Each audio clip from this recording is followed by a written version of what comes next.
1 in 5 Americans is going to experience extreme poverty in their lifetimes. Excuse me, 4 out of 5 Americans. 1 out of 5 Americans will escape it. Just let that sink in for a minute. We have billionaires in this country like nobody's business. And 4 out of 5 Americans are going to experience poverty at some point in their life. I mean, extreme poverty. This is just absolutely extraordinary. This is not the America that Dwight Eisenhower envisioned. It's not the America that Richard Nixon envisioned. It's not the America that George Herbert Walker, well, maybe it is him. It's certainly not the America that Teddy Roosevelt envisioned or William Howard Taft. I don't know how far back I can go with Republican presidents. It's certainly not the America Abraham Lincoln envisioned.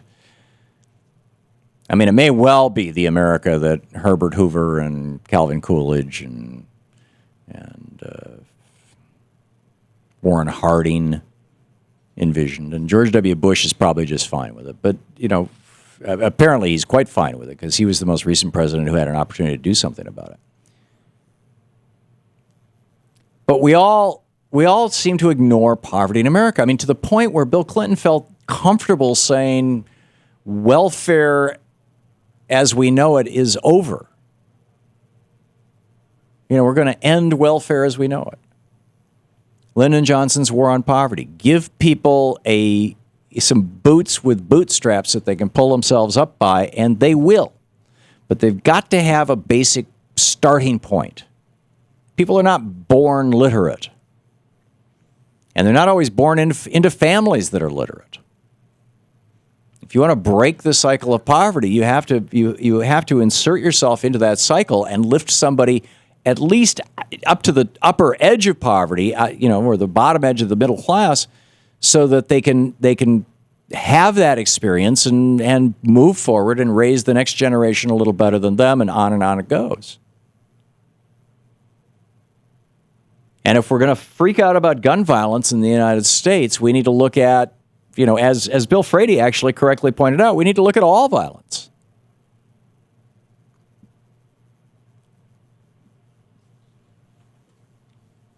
And if we have all this violence in the United States, we are one of the most, us, Singapore, the United Kingdom, we're among the most unequal of the fully developed nations.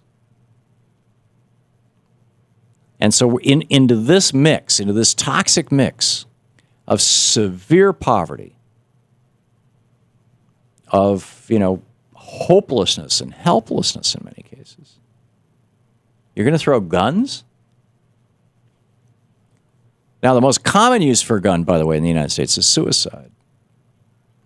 And there was another really interesting study published over the weekend, I believe in the New York Times, that pointed out that depression goes up with poverty. That as people become poorer and poorer, they feel less and less control over their lives. And there is some kind of a trigger point. There's a tipping point, a breakover point, which is, basically where a person is no longer earning enough money that they can afford to, have health care and have housing and food and transportation reliably. And when they're making so little money, when they're making below that point,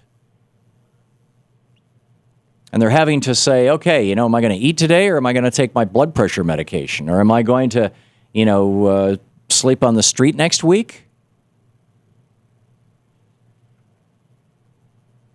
There's that certain point where people they have lost so much basic security that they feel like they've lost control of their lives. And at that point, they start getting really depressed. Depression is associated with helplessness, and helplessness is associated with poverty, or the feelings of helplessness. And then you introduce guns into that mixture. And what do you have? Suicides. This takes us back to the BBC back in 2002, September 18, 2002. The headline, BBC News. This is not an op-ed. This is a news report.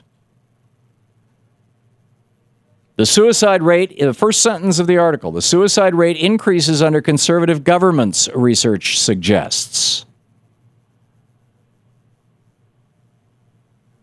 They analyzed suicide statistics from New South Wales. This is one of the states, what we would call a state or a province in Australia. Between 1901, when the federal government was established, and 1998, which in 2001, when they were doing this research, was the most recent year they had the statistics for. They filtered out the impact of World War II. The researchers took into account periods of drought and World War II because of their economic and psychological effect.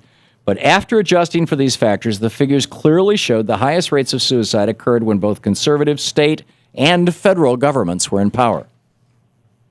Conversely, the lowest rates of suicide occurred when state and federal governments were both Labour Party in Australia and the UK, same thing as the Democrats in the United States. They say there's similar numbers for the United Kingdom, and then they wrap up by saying, actually, the last sentence was the UK Conservative Party refused to comment on the research. But the paragraph that precedes that is, overall, they say the figures suggest that 35,000 people would not have died had the Conservatives not been in power, equivalent to one suicide every day of the 20th century or two for every day that the Conservatives ruled. Again, that being the main thing that people use guns for. Now, what does conservative rule have to do with this? Well, conservative rule, I mean, look at what's going on in North Carolina. No, we don't want no stinking Medicare money. It makes poverty worse. Obamacare, we don't want any Obama. Make poverty worse. Make poverty more brutal. That's what conservatives do. And guess what? It drives suicide and homicide. You're listening to the Thom Hartmann Program. Call 866-987-THOM. And then the gun companies, the gun manufacturing companies, and their spokesman, Wayne Little Peter, come along and say, oh, let's throw more guns into this thing. Really?